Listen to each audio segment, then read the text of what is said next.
6 months later, divorcing my husband was a huge mistake. Frown. If I could give anyone a piece of advice for divorce, it would be to not do it under normal circumstances. If your spouse is beating you or threatening you or your children, then of course get out and fast. In my case, there was no mistreatment. We were together for 8 years. That was mostly good, and we have 4 kids. Right around 5 years I got a promotion at work, and I got it in my head that my ex was dragging me down, or at least holding me back from more success and a better life. We never had a lot of money, but with my promotion I was now making more than he was. I started working longer hours, and at the same time his hours were cut, so he was at home more. I really began to resent him because he was home and because he got to spend time with our kids. Most nights when I got home they were already getting ready for bed, if not already sleeping. After a few months of my new job, it was clear to me that things were not going well at home without me there. Some nights the dishes weren't done when I got home, or the kids hadn't eaten, or whatever else I could think of to be mad at him about. It really didn't matter. He kept saying that he would try harder, but that it was hard being home all the time. That always made me really mad. For the next couple years things kept getting worse. My hours weren't any shorter, and his were on and off full time. There was no convenient time for him to be working full time because of my hours, but we also needed the money. Whenever he would tell me that he could get extra hours, I would always complain, and the less hours he worked, the more I complained that he wasn't bringing in enough money. Whenever he brought up the contradiction, I would tell him that he needed to figure it out. I knew that it would bother him, so I started saying that a lot and for everything that I could. I really started to resent him, and I pulled away from him. I knew that it was hurting him, but I didn't care. If he didn't want to be hurt, then he would at least try to make me happy. I used that same thing to justify when I started to talk to another guy at work. I thought he was just a friend, but talking at work turned into texting at home, and then pictures and videos, and then trying to sneak some alone time with him. I knew that it was wrong, but it made me feel so alive, and my husband had not made me feel like that in years. I was tired of being unhappy, and I was doing this for me. The worst was the night that I came home at a reasonable time and found that he had cleaned the whole house, cooked the whole family dinner, and picked out a movie for all of us to watch together. This would have made me swoon a couple years earlier, but that night I couldn't even look at him, and I pretended to be sick. I spent the rest of the night in bed while he waited on me and checked on me, and even made me different food and brought it to me in bed. It made me feel terrible, and then it made me angry that he made me feel that way, and by the end of the night I was texting with the other guy. Over the next month or two from that night, it did not matter what he did. He was wrong just for breathing most days. He would get so upset with how I was treating him, and I would just wait and egg him on into losing it because I knew it would happen eventually. After most of the fights we had, he would apologize for whatever I told him he did wrong, if there even was something, but I never did. I would usually find a way to make him feel even worse. I knew that I was right because he was wrong, and that was all that mattered to me. I even pretended that I didn't care when he found out about my relationship with the guy from work. It really destroyed me inside to see him holding back tears, but I wasn't going to let him see that. He was at his weakest, and that was when I chose to tell him that I wanted a divorce. I could almost hear his heart shattering inside his chest. He talked and fought and said that we could work through it together.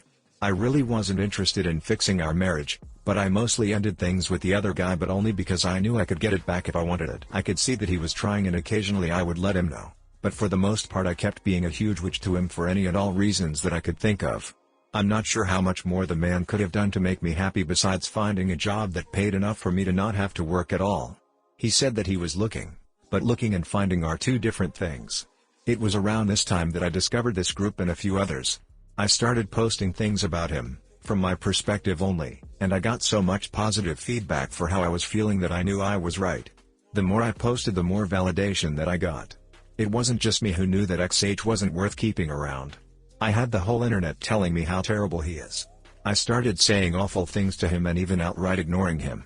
I was so confident with mine and everyone else's opinion that I contacted a lawyer, and within a couple weeks had filed for divorce. I continued to use this site and a couple others to validate my feelings and for encouragement to go through with it, and finally it was done. It went pretty smoothly. XH didn't ask for much besides to not get divorced and to try to work it all out. I didn't care about that though. He was broken, but I was free. I could do whatever I wanted without having to feel any guilt or answer to anybody. It was an amazing feeling of freedom. It didn't last long though. In the first month after he moved out, I missed garbage day 3 times. There was also rarely a single clean dish, and the laundry sat in piles so long that I had to start doing the sniff test to see if it could be worn again. I also never saw my kids more miserable. My oldest had seen some of the messages from the other guy months earlier, and she knew that XH still wanted to try to work it out. It didn't take her long to stop talking to me at all, except to say that she wanted to go to XH house. The others all told me that they wanted to live with XH too. I did my best to try to make them happy, but I ended up just buying them toys all the time and the happiness only lasted minutes. I also was having a lot of trouble with work. Being alone, I couldn't work all those extra hours that I was expected to. I finally gave in and started calling XH to watch the kids. He would always come over as soon as he could and he always asked me if I needed anything. When I would get home I would find clean dishes and laundry and even dinner sometimes. He would never say too much after I got home. He would just say to call him if I needed anything and leave.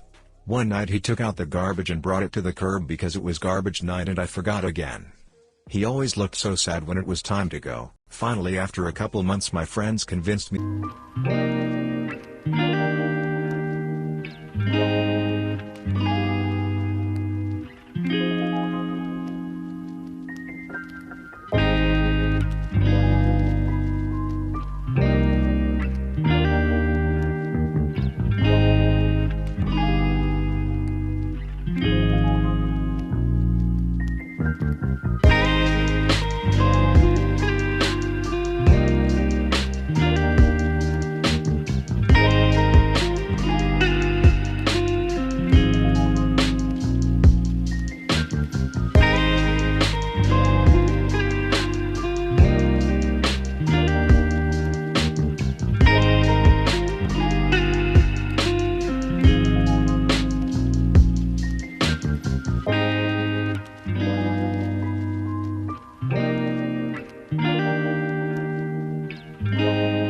To go out on a date.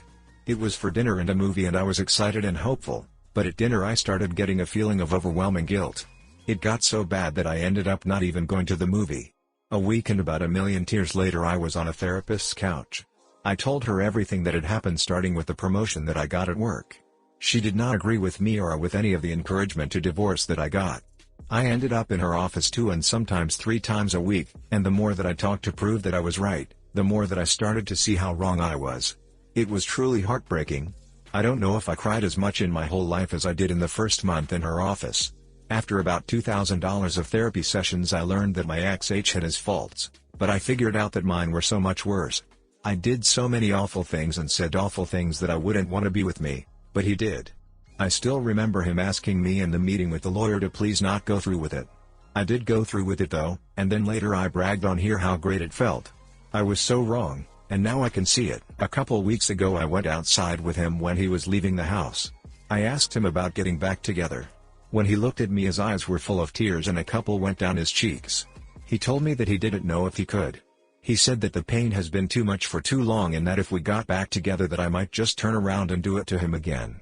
He said that he always thought that I would realize how much he loved me and stop up until I signed the divorce papers and let out a big over-exaggerated sigh of relief. He said that hurt him more than anything else and that he doesn't know if he can ever trust me again. I don't blame him. I destroyed a man who, looking back, was a great husband. I deprived my kids of having a great father in the house with them and I took his kids away from him. And me, the one who pushed for the divorce expecting happiness and a life of freedom, spend all my free time sitting at home or sitting on a therapist's couch. Please don't just take the advice of anyone on this site or any other about getting a divorce. If your marriage is bad, look at yourself first and see if you can make changes. This is advice for men and women. Getting divorced is not fun. Being divorced is not fun. And seeing your husband broken and your children never happy because of your actions is the most painful experience that I can imagine. I wish all of you well and hope that you will give your marriages a second chance. Hi guys, please like, comment, and subscribe if you enjoyed the video. I hope he doesn't take you back. She sounds awful and he deserves someone so much better. My ex-wife could have written this post, so I feel like I may have an idea how your STBXH feels. A year after the divorce, my ex-wife came to visit the kids and begged for me to talk to her as I was antsy on any topic not about the kids. She lamented her cheating, her cruelty, her constant fault-finding, but mostly she said she missed my friendship and could we please try again. Oh, how I longed to hear those words. I would have paid any price, made any promise, done anything to try again. But for the divorce. She was so happy hitting me over the head with it and how happy she was going to be without me in her life. It broke me. My heart and my soul, my self-worth were tied up in our marriage and she destroyed all of it. I couldn't possibly go back to her. I had escaped a prisoner of war camp, never to return. Dear Op, You are asking your ex-husband to return to a POW camp with only the weakest promise God the commandant won't torture and cruelly mistreated him this time. It is too big of a risk for him to take. Did you ever actually apologize to him or your kids? Please tell me that you are going to let him start having overnights with his kids. He and they don't deserve to be punished for the choices that you made. For real. Unless there's a factor of mistreatment, I can never understand people who don't attempt 50-50 custody. What did you bring to the relationship with your husband, who, by interpreting your words, brought you unconditional love? Could you tell us what exactly you were missing from the marriage, aside from the fact that being single is hard work? I'm reading the comments on here, and I'm looking at this from a different perspective. I really appreciate the candor of the op. If this is real, it is very hard for anyone to accept responsibility or acknowledge their roles, good, bad, or ugly, in a marriage that leads to the dissolution of it. I appreciate her vulnerability and for having the guts to tell us. It is very hard for anyone to accept responsibility or acknowledge their roles. I read very little in accepting responsibility in Op's post. For some reason I could only see dislike of the consequences. Perspective from the other side. I was in your husband's situation. I was a good husband. I didn't make a lot of money then, and we couldn't afford the house she wanted because she changed jobs and makes significantly less to be closer to home and our kids. So she divorced me thinking she could somehow afford it herself. I will never get married again.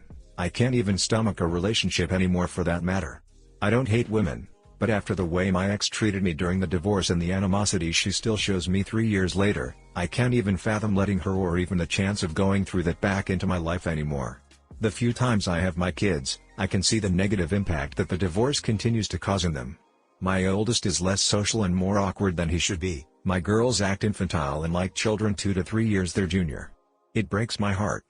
The best thing you can do is to let him go and hope that he can find some sort of new normal and happiness for himself if you care for him at all. Good. You're a cheater. I hope he doesn't take you back.